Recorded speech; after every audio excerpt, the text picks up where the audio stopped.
Yang membatalkan puasa ada 9. Ada fikih praktis itu di depan, mungkin ada yang jaga. Ada 9 hal yang membatalkan puasa dan 9 orang yang boleh berbuka puasa. Kalau anda tergolong orang yang 9, nggak wajib puasa. Nanti ada setelah ini 9 hal yang membatalkan puasa. Yang pertama adalah mudah dihafal, nanti langsung cara yang menghafal pun sudah saya tata. Yang membatalkan puasa adalah yang pertama, memasukkan sesuatu ke salah satu lubang yang 5. Memasukkan sesuatu ke salah satu lubang 5, lubang mulut, lubang hidung, lubang telinga, lubang buang air kecil, lubang buang air besar. 5. 1, 2, 3, 4, 5. Baik, kita rinci satu demi satu. Memasukkan sesuatu, nanti ibu kesini semua, ibu jangan kedip, tidak usah noleh juga kesini, ini kedip sedikit tidak paham nanti. Baik, jangan kedip ibu, tidak usah tanya sebelahnya, tanya saya nanti. Kalau ibu tanya sebelahnya tambah nggak ngerti, percaya ya? Ibu tidak usah tanya sebelahnya, ibu tanya ke sini. Masih ada yang bercerita di mana nih? Di sana tuh ada yang cerita. Ini fikih praktis, ibu jangan kelewatan sedikit pun. Nah, yang maksud membatalkan masukkan lubang mulut, lubang hidung, lubang telinga, lubang buang air kecil, lubang buang air besar, ini saya rinci. Yang dimaksud memasukkan ke lubang mulut adalah nelennya. Makanya jangan kedip dulu, nanti salah ya. Nelennya. Maka selagi anda tidak nelen, maka tidak batalkan puasa. Misalnya di satu pagi anda melihat es krimnya anak-anak kok lebih, lah ini sayang, esnya lebih, langsung dimasukkan ke mulut, batal enggak? Enggak batal, asalkan jangan ditelan. Jangan ditelan, awas jangan. Enggak ada yang berbeda, tanya ulama manapun sama, enggak ada. Enggak batal, asalkan jangan di permen masukkan, permen batal enggak? Enggak batal, asalkan jangan ditelan. Sudah selesai. Sebab yang membatalkan nelennya. Tapi makruh, iseng banget ya, tambah sakit hati es krim masukkan mulut siang hari bulan Ramadan. Tapi kita harus paham yang membatalkan nelen. Makanya kenapa Buya ngomong jangan kedip. Kalau ibu kedip atau ibu noleh ke sebelah, habis itu pulang, oh yang membatalkan nelennya saja ya. Iya, bener kan? Paham? Jelas. Pulang ke rumah ditanya sama anaknya, mama nelen ludah gimana ma? Saya tadi ngobrol. Makanya jangan ngobrol kalau ngaji, nggak usah tanya ke tetangganya. Ayo nelen ludah gimana? Kayaknya batal. Ah kok kayaknya, nih bagaimana sih? Harus jelas. Nelen ludah itu tidak membatalkan puasa dengan catatan ada 3. Jadi nelen ludah itu tidak membatalkan puasa asalkan ada catatan 3. Yang pertama, ludahmu sendiri. Sudah, tidak usah bingung kalau belajar dengan kami, ibu matanya ke sini aja, ibu gak usah bingung, nanti ibu paham sendiri, tidak usah bingung, tidak usah.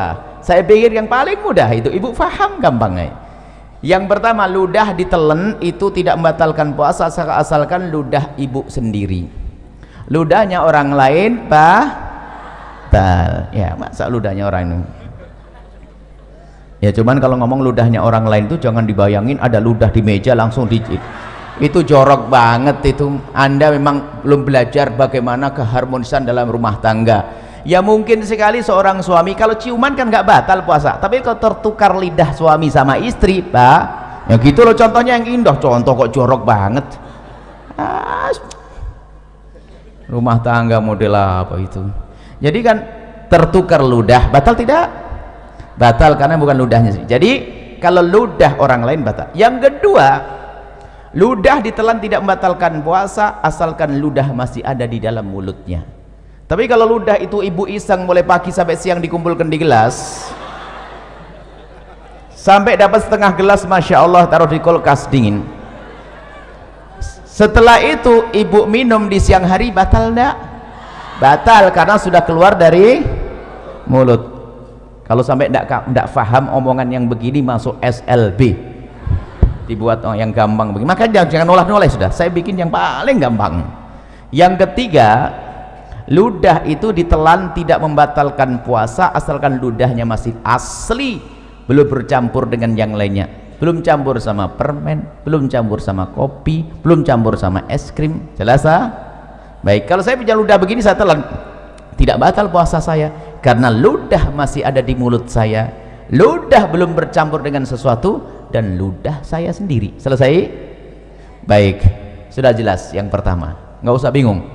Berarti kalau ditanya anaknya, ludah batal enggak Mi? Jelas tidak, asalkan begini. Sebab ada orang ditanya, Ustadz, nelan ludah batal enggak? Kayaknya enggak. Kayaknya enggak. Ini fikih apa itu? Nelan enggak salah itu? Kayaknya enggak ada, harus tidak. Begitu, selesai. Kemudian setelah itu masukkan lubang hidung. Nah, masukkan lubang hidung. Memasukkan ke lubang hidung membatalkan puasa. Langsung ada yang stres. Pengajian paling tidak enak. Kenapa Ibu? Saya punya hobi aduh, ini gimana ini? Nah, makanya kalau ngaji lanjutin, jangan ngobrol, jangan main HP. Ngaji main HP ketinggalan dengan ngobrol sama Tuhan. Nah, yang dimaksud membatalkan puasa, memasukkan sesuatu ke lubang hidung adalah jika sesuatu itu telah kita masukkan sampai kepada batas yang seandainya yang kita masukkan itu air, kita akan merasakan panasnya gerak bagian atas, ya nak? Kalau kita masukkan air panas ya bagian atas. Maka kalau kita masukkan sesuatu ke lubang atas sampai bagian atas yang panas, itulah maka batal puasa kita. Tapi kalau kita masukkan sesuatu masih lubang bawah, itu tidak membatalkan puasa. Maka kami sampaikan kepada semuanya kabar gembira bagi yang suka hobi, bahwa ternyata ngupil tidak membatalkan puasa. Selesai. Cuman jangan di depan umum, malu lah ya, ditutup lah. Selesai. Paham atau belum? Saya sambung bab wudhu dulu. Wudhu berkumur batal enggak? Ibu kumur, ya Allah, ibu ini baru ustadznya belum pindah. Ibu kalau berkumur batal enggak? Mbak, nah, asalkan airnya jangan di gitu aja kok pusing nih, ngapain sih ngajinya bagaimana ini? Saya belum pergi. Kumur sunnah bahkan, bukan. Jadi ibu kalau bulan Ramadan tetap kumur ya, hukumnya sunnah. Coba batal enggak? Berarti omongan saya salah enggak tadi? Masukkan satu ke lubang mulut tidak batal asalkan jangan di selesai. Baru gamblang. Ada ibu yang bengong kok enggak batal masukin permen ya, kok enggak batal masukin permen ya, kok enggak batal. Makanya ngaji yang benar sekarang. Kumur sunnah kok. Baik, kalau kumur biarpun berpuasa. Kemudian saya kasih ilmu lagi. Kalau anda lagi berkumur di bulan Ramadan, kemudian sudah anda buang airnya, maka anda jangan ragu lagi. Biarpun ada rasa dingin-dingin itu dimaafkan. Asalkan waktu anda membuang air kumur tadi, anda buang 100%. Nggak ada yang ditahan sedikit pun. Kalau ada ditahan batal. Tapi dibuang, sisa dingin itu nggak ada masalah. Pasti ada sisa dingin karena apa? Air. Selesai ya? Sama di dalam berwudu istinsak, memasukkan air ke dalam hidung ya sekedarnya, jangan sampai ke derajat tempat yang panah. Itu adalah tidak membatalkan, hukumnya tetap sunnah. Baik, kalau masukkan untuk kumur sunnah, tapi masukkan es krim makruh, tapi sama-sama tidak batal buah. Masukkan es krim makruh, asalkan jangan ditelan, tidak batal. Masukkan kumur air wudu sunnah. Baik, apa perbedaannya dua-duanya? Kesamaannya sama-sama tidak batal, perbedaannya kalau kecelakaan. Jadi begini ibu, kalau ibu lagi berkumur wudu, tak taunya ada petir jeder begitu kok ketelen, itu rezeki, nggak batal. Karena apa? Ibu menjalankan perintah lalu ketelen. Diperintahkan, sunnah itu kan diperintahkan, paham ya? Tapi masukkan es krim diperintahkan enggak? Nah, berbeda kalau ibu lagi main-main nerapkan ilmu, kata Buya nggak batal masukkan es krim. Baru masukkan es krim, nginjak kucing digigit, ketelen, batal. Main-main ngapain es krim masukin mulut? Jelas ya? Baik, ini yang pertama, masukkan mulut, lubang hidung, selesai. Masukkan suatu ke lubang telinga. Lubang telinga bagian mana sih? Lubang telinga itu bagian dalam. Bagian dalam bagaimana? Bagian dalam lubang telinga itu yang batal kalau kita masukkan sesuatu ke lubang tersebut. Lubang dalam adalah lubang yang tidak bisa dijangkau oleh jari kelingking ini. Tapi kalau masih kelingking begini, ini luar. Kalau anda begini kan gatal, anda korek dengan jemari kelingking, tidak batal. Tapi kalau pakai korok kuping masuk ke dalam, batal. Selesai. Ini dalam madhab kita Imam Asy-Syafi'i radhiyallahu ta'ala anhu. Baik, selesai. Lubang depan, lubang belakang. Mohon maaf, ini majelis mulia, agar tidak dirubah menjadi majelis guyonan, kami himbau kepada para asatid sekalipun, kalau masuk wilayah-wilayah seperti ini harus waspada. Sebab kalau majelis dijadikan majelis guyonan, akan dicabut berkahnya majelis. Memasukkan suatu ke lubang depan, misalnya seorang laki-laki, mohon maaf, lubang kemaluannya ditetesin air, batal. Atau seorang ibu pakai obat, dimasukkan obat ke dalamnya, obat anti keputihan segala macam, batal. Atau mohon maaf nih, seorang wanita di saat hendak mensucikan diri dari bekas buang air kecil, maka wahai para wanita, hendaknya cukup digosok dengan perut jemari ini. Kalau digosok dengan perut jemari ini sekuat apapun, maka ini masih bagian luar dan tidak batal. Tapi kalau mohon maaf, kalau jemari yang dibelokkan begini masuk ke wilayah dalam, batal puasanya. Maka Allah sudah maha tahu cara mensucikan, cukup dengan perut jemari, tidak usah kena ragu-ragu. Ini biasanya santri yang setengah ngajinya itu ragu-ragu, kena was-was, pengen dimasukkan ke dalam, batal puasanya dan bikin penyakit kotor. Cukup dengan perut jemari, sekuat apapun ini bagian luar, asalkan dengan perut jemari, dibersihkan dengan perut jemari, itu bagian luar, tidak batal puasanya. Jangan sampai gara-gara dengar omongan saya nanti pada nggak bersih diri dari buang air kecil, kacau nanti. Bersihkan dengan perut jemari, selesai. Kemudian untuk lubang belakang sama, bersihkan dengan perut jemari. Kalau ada dibelokkan begini, batal, dimasukkan dengan perut, dengan jemarinya. Selesai, itu yang pertama. Yang kedua, yang membatalkan puasa adalah muntah dengan sengaja. Muntah dengan sengaja. Kalau orang muntah tidak sengaja nggak batal. Hamil muda muntah, naik kendaraan mabuk muntah, tiba-tiba masak sesuatu bau muntah, nggak apa-apa, nggak batal. Yang membatalkan muntah dengan sengaja, digorok perutnya, muntah, atau mencari bau yang paling nggak enak biar keluar, biar muntah. Kalau dengan sengaja tapi kalau tidak sengaja tidak batal. Dengan catatan, ini catatan ini umum, secara umum, asalkan habis muntah yang tidak sengaja tadi, jangan nelen ludah sebelum berkumur. Kalau nelen ludah habis muntah, ludahnya ditelan, batal puasanya. Kenapa begitu? Ini pemahamannya kembali yang pertama tadi. Muntahan dari dalam perut kita itu najis lewat tenggorokan ke mulut. Berarti mulut kita kenapa? Kena najis. Najis itu cara mensucikannya dengan air, bukan dengan ludah. Maka kalau kita meludah 1000 kali biarpun mulut bersih, tetap najis.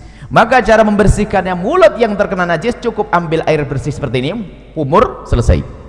Maka bagi yang kok muntah tanpa sengaja di siang hari, maka bulan Ramadan, maka bergegaslah mengambil air, jangan telan ludah dulu.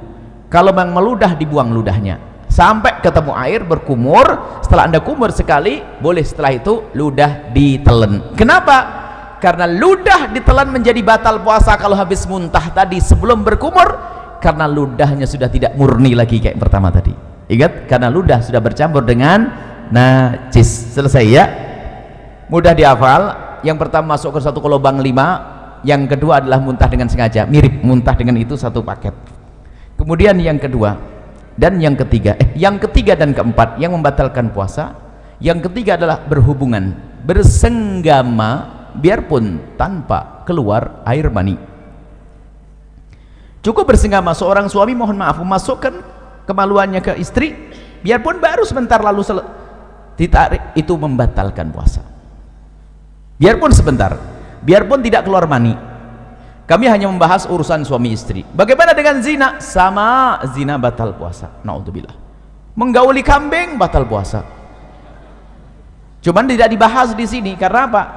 Ya itu orang-orang bukan ahli iman itu, ya enggak? Kita bicara yang halal. Memasukkan bersenggama biarpun tanpa keluar mani, senggama yang sengaja. Ukuran membatalkan bagi seorang suami sederhana. Mohon maaf ini majelis mulia, Jika seorang suami sudah memasukkan semua wilayah kepalanya saja ke wilayah wanita, batal puasanya. Tidak harus semua batang kemaluannya, tapi cukup kepalanya saja sudah batal. Awas, ini harus paham di sini, hati-hati.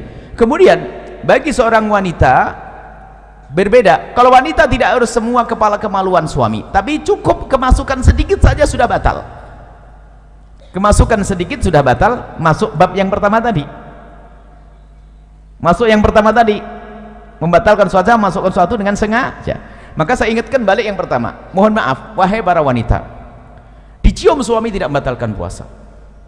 Seorang suami, mungkin suamimu adalah orang yang sangat genit, sering cubit-cubit, gak batal puasa. Termasuk jika suamimu memegang wilayahmu, wahai para wanita, tidak batal puasa. Dengan catatan, asalkan jemarinya tidak dimasukkan. Kalau jemarinya dimasukkan dan anda membiarkan, batal puasa anda. Mohon maaf, ini majelis mulia, tolong diangkat wibawa supaya tidak jadikan bahan guyonan. Kemudian setelah itu, yang ketiga kan bersenggama biarpun tanpa keluar mani. Yang keempat adalah keluar mani dengan sengaja biarpun tanpa senggama. Keluar mani dengan sengaja, mohon maaf, naudzubillah, mungkin dengan onani, dengan apa, sengaja mengeluarkan mani, maka batal puasanya. Tapi kalau keluar mani tanpa sengaja, tidak batal puasa. Mungkin seorang lagi tidur di siang hari, ternyata mimpi basah, dilihat ada air mani, maka tidak batal puasanya. Selesai. Jadi keluar mani tanpa sengaja, biarpun tanpa senggama. Selesai. Dapat berapa? 4. Sekarang 5, 6, 7. Biar ngafalnya gampang. 5, 6, 7, haid, nifas, melahirkan. Satu paket.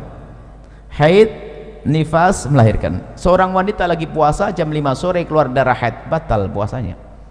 Seorang wanita yang ahli ibadah biarpun hamil tua tetap puasa. Setelah puasa di hari itu jam 4 sore bayi lahir, batal puasanya.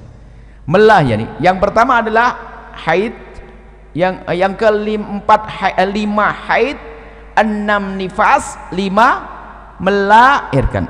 Hafalannya harus jelas ini ya. Melahirkan bayi atau bakal bayi. Tolong diingat kalimat bakal bayi di sini. Bayi atau bakal. Kalau bakal bayi itu apa? Keguguran. Jadi kalau keguguran batal enggak? Batal enggak? Hah? Iya, jangan kaget digituin saja sudah berubah. Kan sudah ngomong bayi atau bakal bayi. Kalau kata bidan, aduh sabar, berarti batal puasanya. Selesai? Dapat 7. Yang ke-8 sendiri. Yang ke-8 adalah hilang akal. Hilang akal. Hilang akal ini ada 3 martabat, ada 3 model. Yang pertama adalah gila. Gila.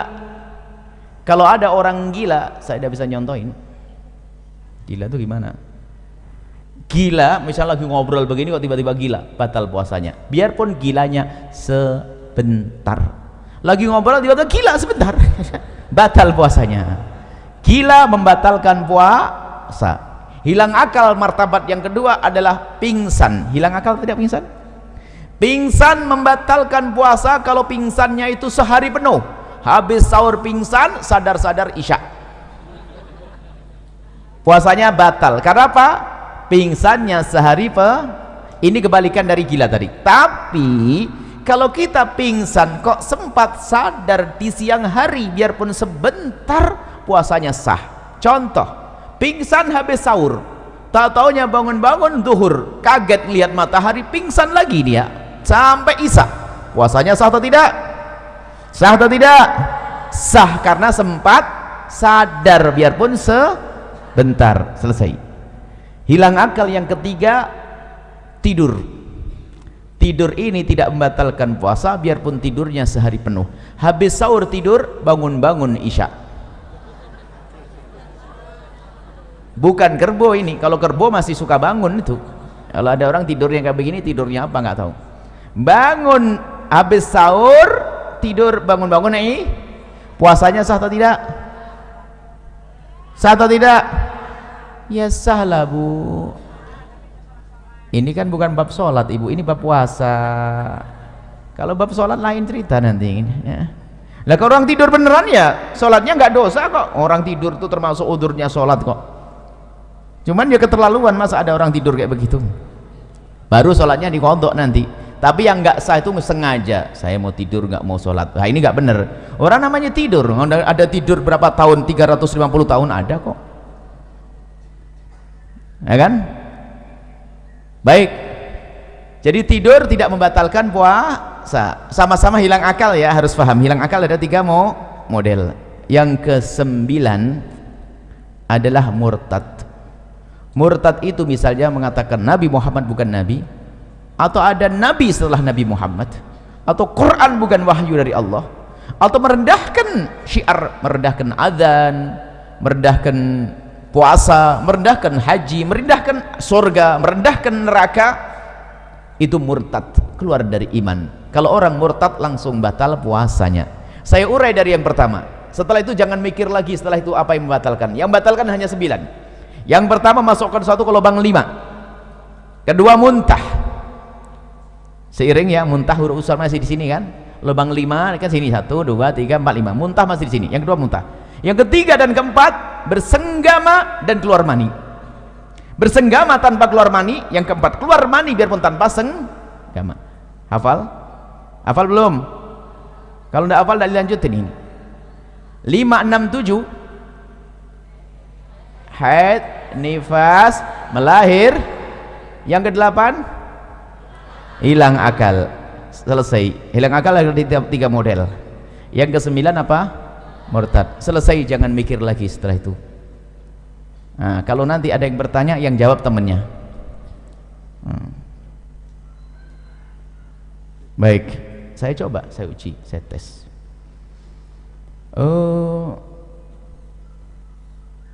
Pernah sakit mata?